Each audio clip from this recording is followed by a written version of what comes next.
ಕಾಂಗ್ರೆಸ್ ಸರ್ಕಾರ ಇದೊಂದು ನಾಲಾಯಕ ಸರ್ಕಾರ ಅಂತೇಳಿ ರಾಜ್ಯದ ಜನ ಮಾತನಾಡ್ತಾ ಇದ್ದಾರೆ. ಇದಕ್ಕೆ ಪುಷ್ಟಿ ಕೊಡುವ ರೀತಿಯಲ್ಲಿ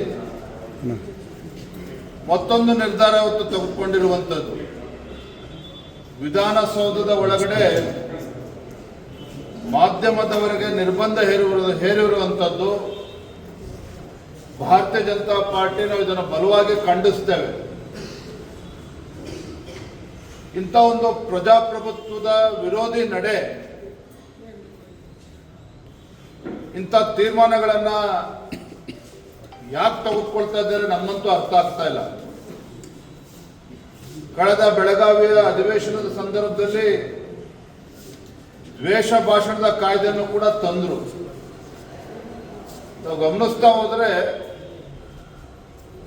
ಈ ಸರ್ಕಾರ ಒಂದೊಂದು ನಿರ್ಣಯವೂ ಕೂಡ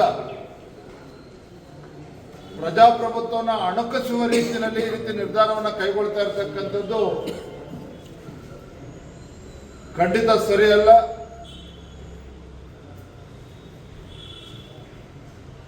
ಇಂಥ ಒಂದು ನಿರ್ಧಾರವನ್ನ ರಾಜ್ಯ ಸರ್ಕಾರ ಹಿಂತೆಗೆದುಕೊಳ್ಬೇಕು. ಮಾಧ್ಯಮಗಳ ಮೇಲೆ ಈ ರೀತಿ ನಿರ್ಬಂಧ ಹೇರುವುದನ್ನು ನಾವು ಖಂಡಿತ ಅದನ್ನು ಒಪ್ಪೋದಕ್ಕೆ ಸಾಧ್ಯ ಇಲ್ಲ. ಪ್ರಜಾಪ್ರಭುತ್ವ ವಿರೋಧಿ ನಡೆ ಅನ್ನೋದನ್ನ ಮತ್ತೊಮ್ಮೆ ನಾನು ಈ ಸಂದರ್ಭದಲ್ಲಿ ಹೇಳೋದಕ್ಕೆ ಇಚ್ಛೆ ಪಡ್ತೇನೆ.